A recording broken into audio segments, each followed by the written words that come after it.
Hello दोस्तों, आज हम सब दो ऐसे शिक्षणविद का बारे में डिस्कशन करेंगे। जब आप टीचिंग एग्जाम देने जाते हैं या आप जब टीचिंग करने जाते हैं किसी कॉलेज में, चाहे जूनियर में चाहे प्राइमरी में, तो इस शिक्षणविद का उपयोग हम अधिक करते हैं। सबसे ज्यादा उपयोग हम इसी शिक्षणविद का करते हैं। इस शिक्षणविद को आज अच्छे से समझेंगे और इसके क्या क्या फायदे हैं। अगर इस शिक्षणविद का उपयोग करेंगे तो कितना बढ़िया से हमारी टीचिंग जो है इफेक्टिव बनेगी, इसके बारे में भी चर्चा करेंगे। तो हमारी शिक्षणविद आज है, शिक्षणविद में हम दो शिक्षणविद को जानेंगे आज।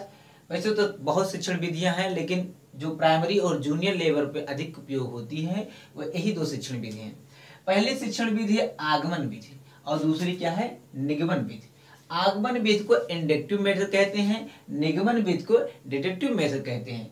आगमन विधियां होती है जैसे हम कोई चीज पढ़ा रहे हैं, मान लीजिए कोई चीज को हम जूनियर या प्राइमरी में या और बड़ी क्लास में पढ़ा रहे हैं, तो सबसे पहले क्या करते हैं, एग्जाम्पल देते हैं।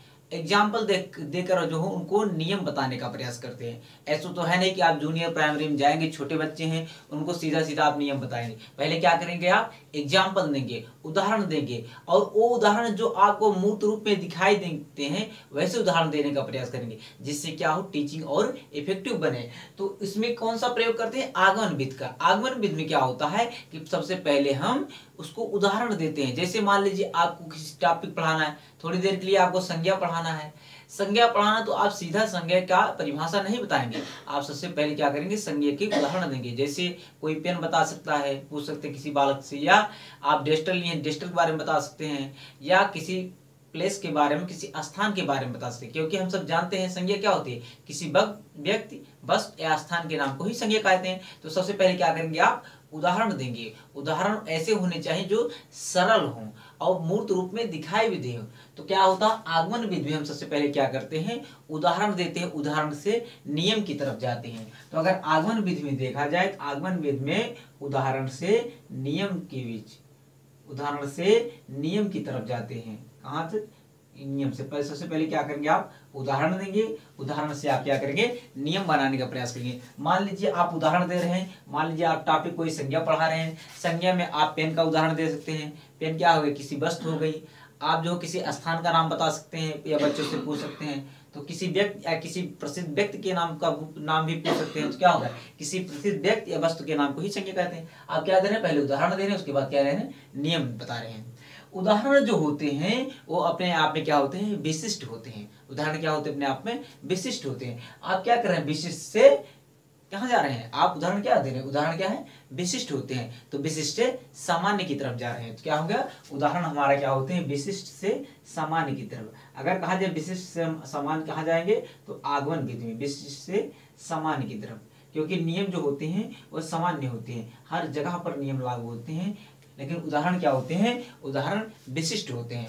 उदाहरण भी ऐसे होने चाहिए जो मूर्त रूप में दिखाई दें, उससे क्या होगी, टीचिंग और अच्छी बनेगी। ठीक है, तो उदाहरण कैसे होने चाहिए, मूर्त होने चाहिए। और नियम क्या होते हैं, अमूर्त होते हैं।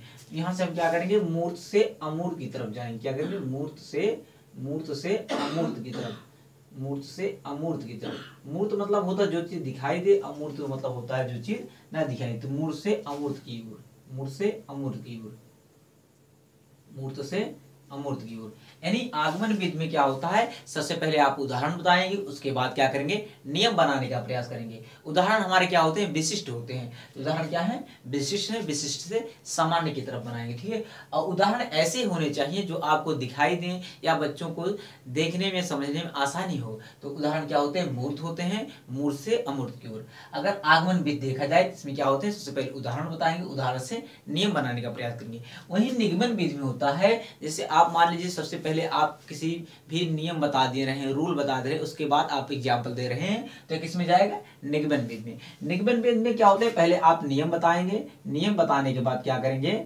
नियम से उदाहरण की तरफ जाएंगे। नियम बताएंगे, उसके बाद उदाहरण बताएंगे। या अधिकता प्रयोग जो है इसका बड़ी क्लासों में किया जाता है।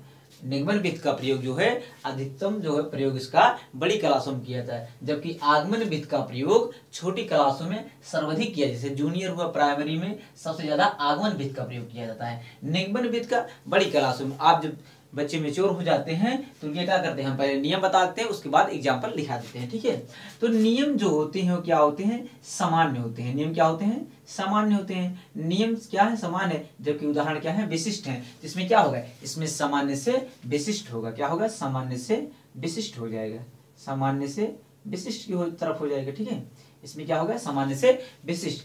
वही इसमें क्या था, मूर्त से अमूर्त था, क्योंकि मूर्त क्या है, उदाहरण दिखाई देते हैं हमें, तो मूर्त से अमूर्त की तरफ था। इसमें क्या हो जाएगा, इसमें अमूर्त से मूर्त, क्योंकि आप क्या बता रहे हैं, पहले नियम बता रहे हैं, उनको कोई उदाहरण तो दे नहीं रहे हैं, तो इसमें क्या होगा, अमूर्त से मूर्त की तरफ हो जाएगा, अमूर्त से मूर्त की तरफ, अमूर्त से मूर्त की तरफ, मूर्त की तरफ या और की तरफ। ठीक है, मूर्त की तरफ।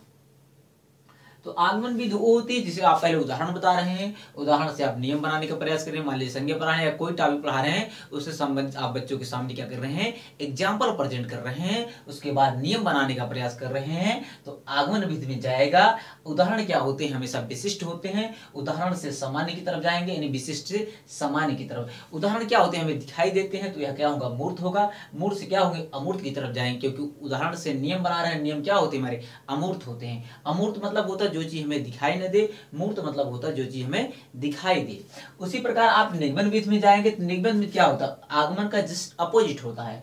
देखिए यहाँ पर देखिए, पहले उदाहरण बता रहे हैं, उसके बाद नियम, लेकिन यहाँ पर क्या करेंगे, पहले नियम बताएंगे। इसका प्रयोग हमेशा जो है बड़ी क्लासों में किया जाता है, क्योंकि निगमन विधि थोड़ा कठिन हो जाता है, जब बच्चे मेच्योर हो जाते हैं तब इसका विधि का प्रयोग किया जाता है। लेकिन आगमन विधि का प्रयोग हमेशा जूनियर और प्राइमरी में अधिकतम किया जाता है, और भी क्लास में आप कर सकते हैं, लेकिन जूनियर प्राइमरी में सर्वाधिक प्रयोग किया जाता है। ठीक है, तो ये रहा हमारा शिक्षण विधि में आज टीचिंग मेथड में दो, एक आगमन विधि, एक निगमन विधि। कंफ्यूजन बहुत होता है, इसको आपको अच्छे से समझना है। आगमन विधि में उदाहरण से नियम, पहले आप उदाहरण बताएंगे, उसके बाद नियम बनाएंगे। उसके बाद क्या होता है, उदाहरण क्या होते हैं, विशिष्ट होते हैं, विशिष्ट सामान्य की तरफ जाएंगे, मूर्त से अमूर्त की तरफ। वही इसमें निगमन विधि में डिडक्टिव मेथड में उल्टा होता है, नियम से उदाहरण, पहले आप नियम बताएंगे, उसके बाद उदाहरण देंगे। उदाहरण क्या होते हैं, विशिष्ट होते हैं, और नियम क्या होते हैं, समान, यानी समान से विशिष्ट की तरफ जाएंगे, और अमूर्त से मूर्त की तरफ जाएंगे। अमूर्त क्या होता है, जो चीज न दिखाई दे, मूर्त क्या होती है, जो चीज हमें दिखाई देती है। तो इस शिक्षण विधि का ये दो टॉपिक है, एक आगमन विधि, एक निगमन विधि। ठीक है, तो चलिए आज के लिए बस इतना ही, देखते हैं नेक्स्ट वीडियो में नए टॉपिक से।